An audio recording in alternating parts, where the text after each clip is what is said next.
I said, you know what? Let me write something about Ren, and then let me do an introspection of myself like he did. So this is what I came up with. Ren, what the fuck? Shit.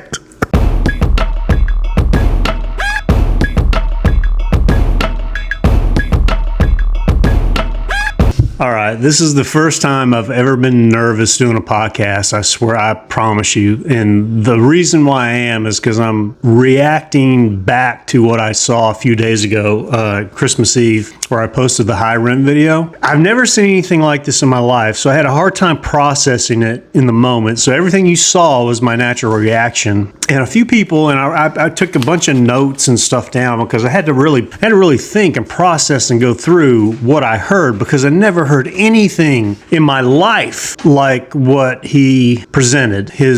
I wouldn't even call it a music video. I'd call it like I'm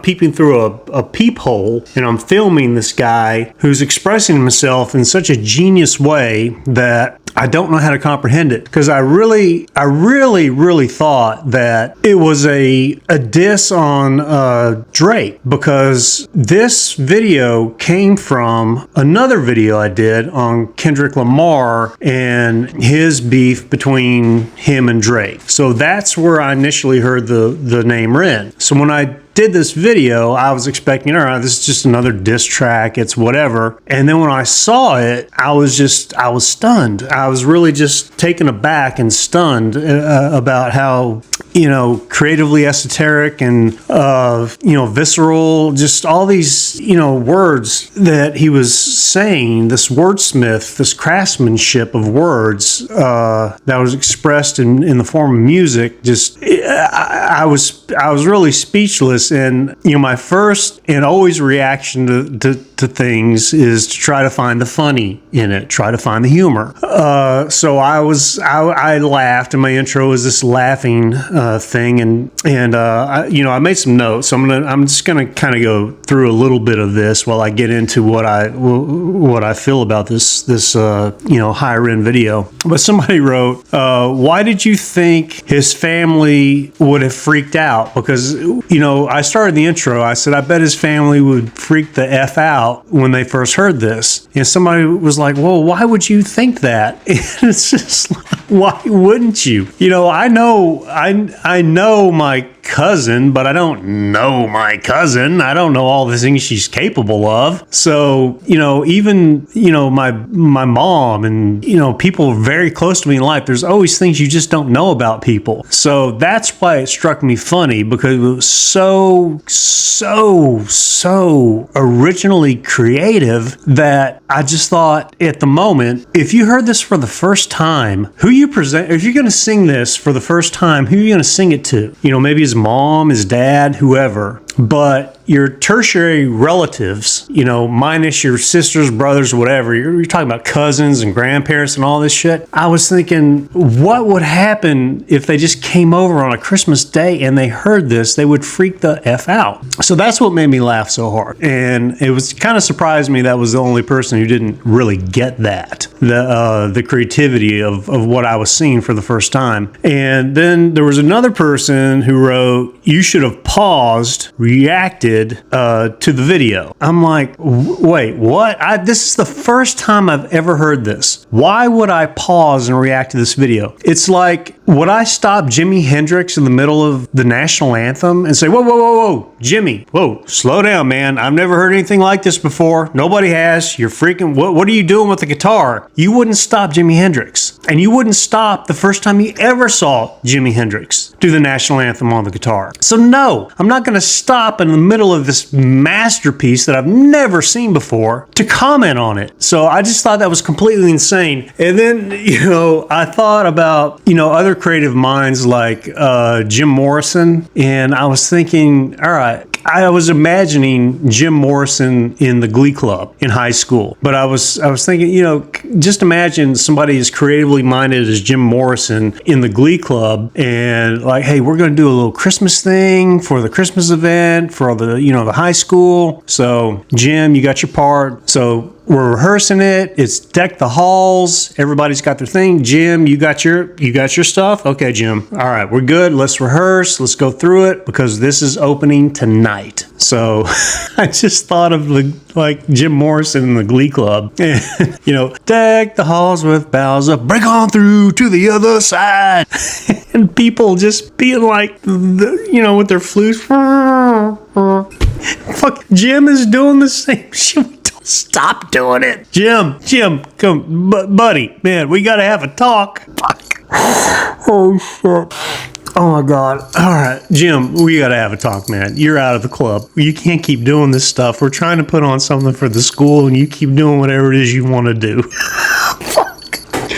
It's the same thing. It's just like what is going on here? It just shocked me. It just really shocked me. So I told a lot of people that they'll probably be studying Ren and his music, or I'll be fair. I've only heard the High Ren. I know there's a lot more, but that song, much like a sonnet or poem or whatever, is going to be so impactful on people's lives. And from the messages that I've received on this video, it's transcended age groups between 19 years old all the way up to 70 years old. So it's crossed over that gateway of who it's going to be impactful for. And when he came out in the wheelchair and I saw the Motel Hell stuff, inspiration, I thought, okay, this is going to be some kind of Eminem sort of rap video, and it was anything but that.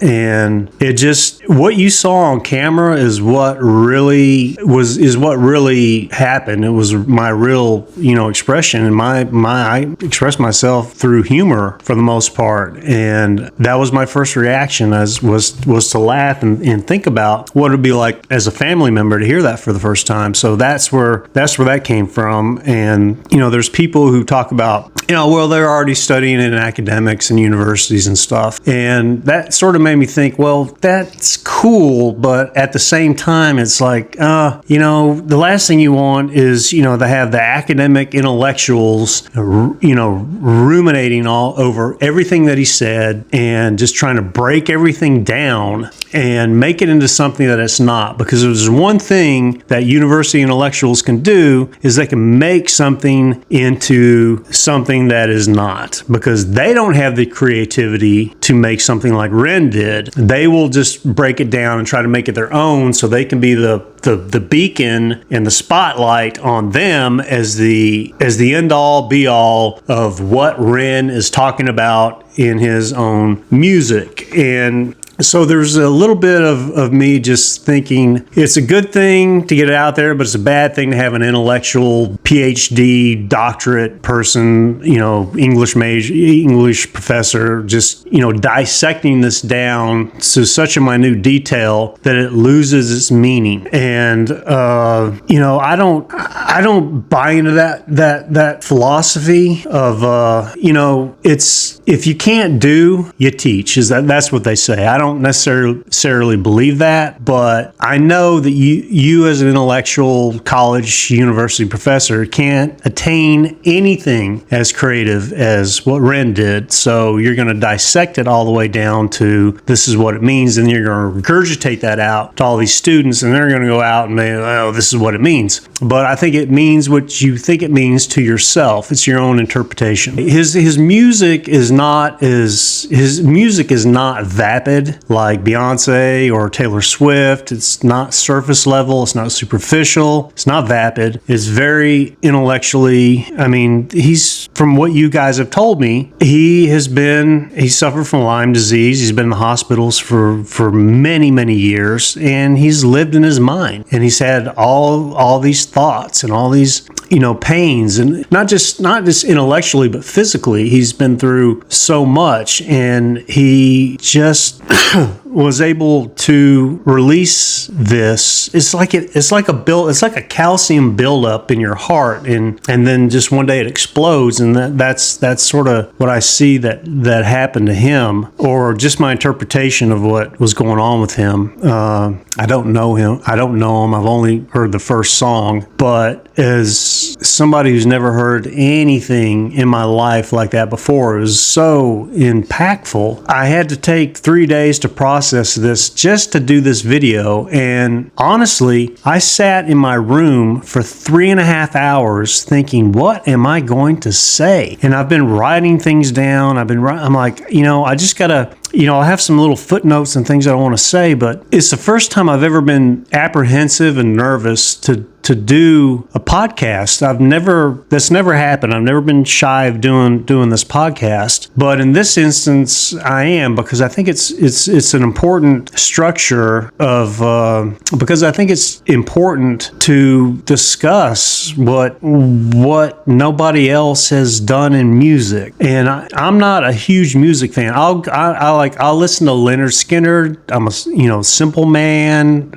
I'll listen to it over and over and over and over again. And then I hear something like this, and it put me in a different space that I haven't been into since reading literature when I was in college, because I have a double major and my other major is in English. So I made a concerted effort not to try to break this down, because there was a short story written by Dora Welty, and it was called A Worn Path. And it was about an old grandmother who was walking down a path to go get medicine for her grandchild. And in that short story, she talked about all the things that she saw and reflections on her life and all these things. And then the academics came along and they said, well, it's symbolic and metaphorical of, she's really dead, and you really bringing medicine to her young self. And it's like, they just went all these different kind of philosophies of what that short story meant. And my college professor right here, Niles Reddick, who's wrote many books, please buy them.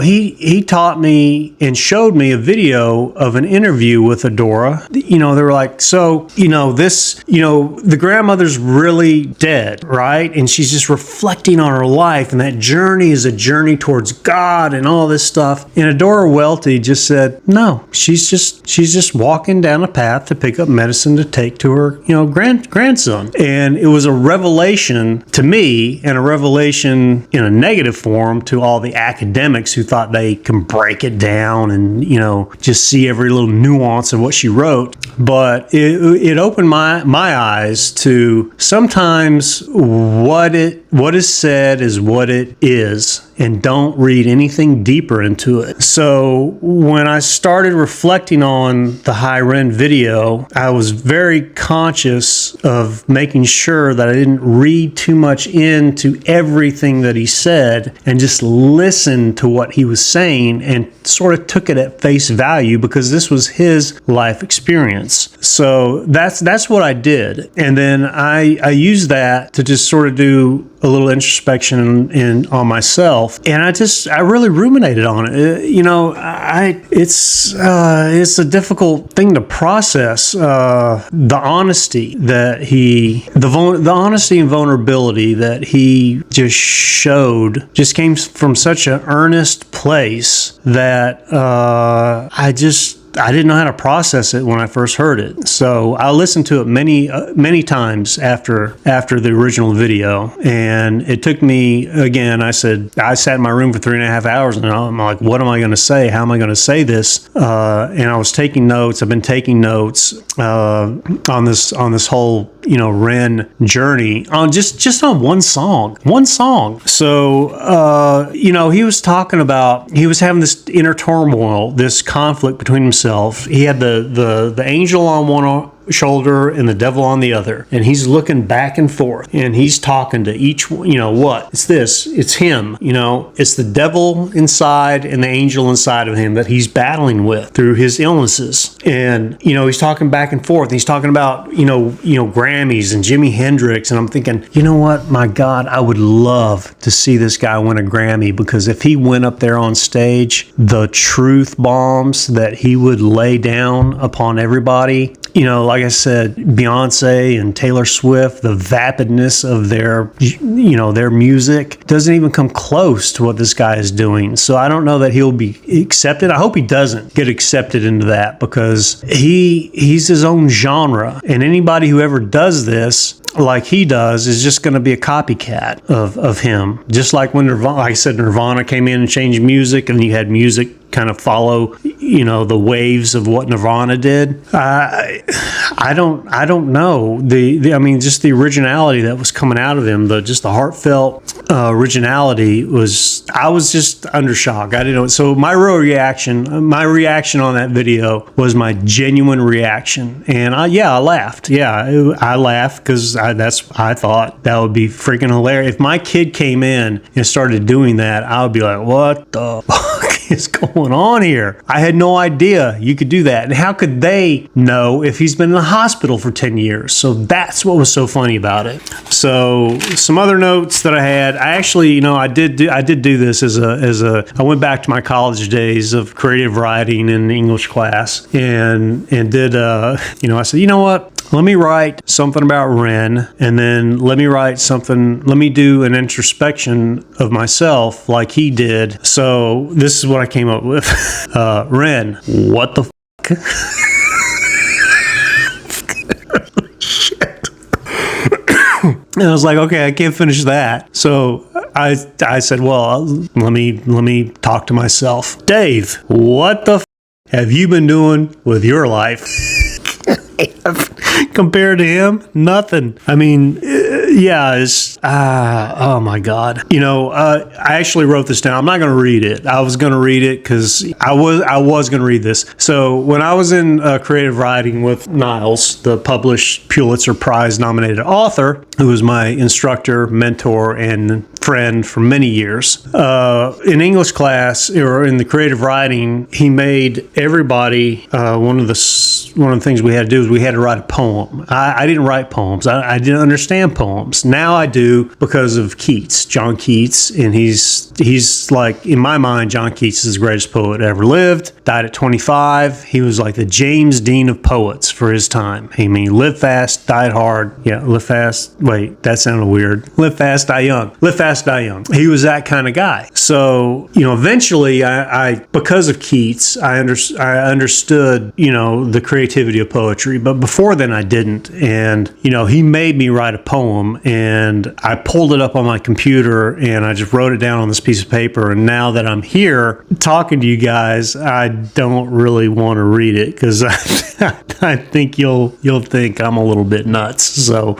I'm just going to skip over that. If you want to hear it, tell me you want to hear it, and I'll say it over the next reaction video I do to Ren. But I just got to this point right now, and I can't do it. So we're going to move on a little bit. So I want to talk about also the end of the Hi Ren video, where he just spoke to everybody in a very earnest sense, and I'm just going to go ahead and quote him right now. So he said at the end of the Hi Ren video, "It is the eternal dance that separates us human beings from angels, from demons, from gods, and we must not forget that we are all human beings." And that section, that ending of that video really, it really made me vulnerable, I guess is the word. It really made me think about the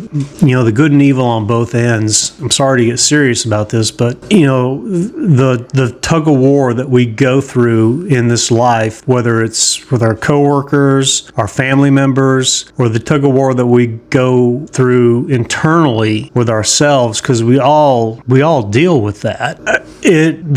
was probably the most poignant part of this video that struck me so much. And there's more of a preface before this, but you know, everything before it that led to that sentence just I don't know, I lost my train of thought a little bit. But you know, I go through, you know, I like quotes. I do like quotes. So you think of somebody like John Adams, who said, "I am a soldier so my son could be a farmer, so his son could be a poet." And listening to him reminded me of that quote, that the people before him or his family or whoever went through so much suffering to give him the ability to be the poet that he is, just like the John Adams quote that I said. So, you know, all the suffrage, all the heartache, everything led him to be what he is, led him to be what he is. And so that John Adams quote really stuck with me when I watched Ren, because I've always known that quote, because I thought it was just a beautiful quote, that the sacrifices that I have given, I want it to mean something. I'm a soldier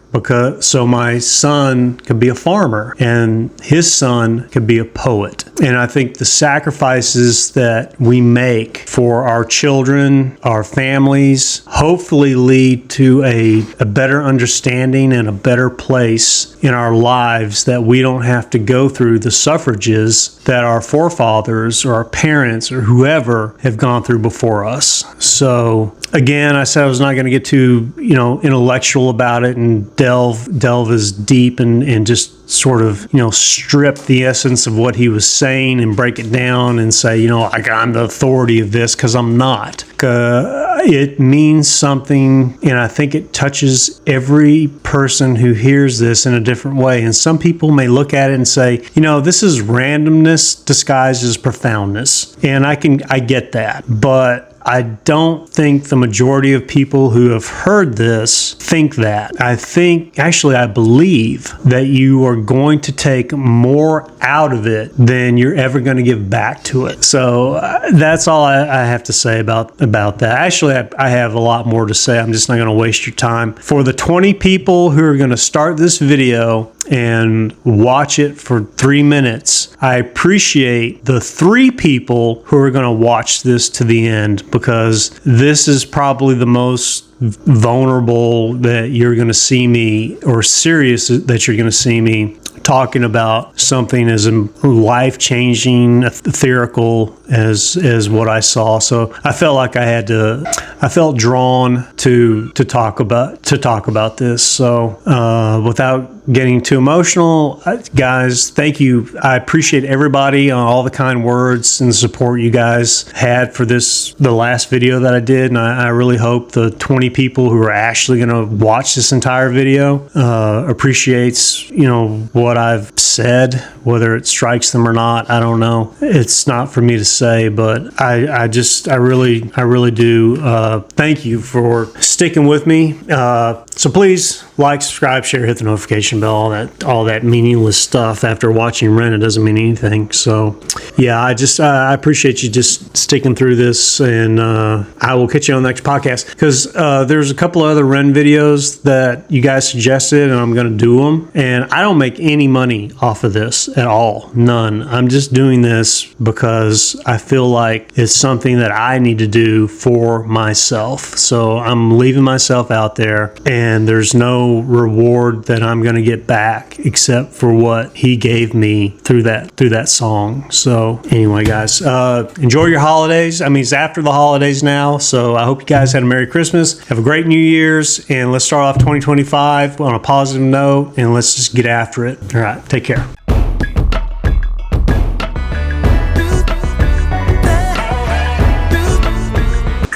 Every video,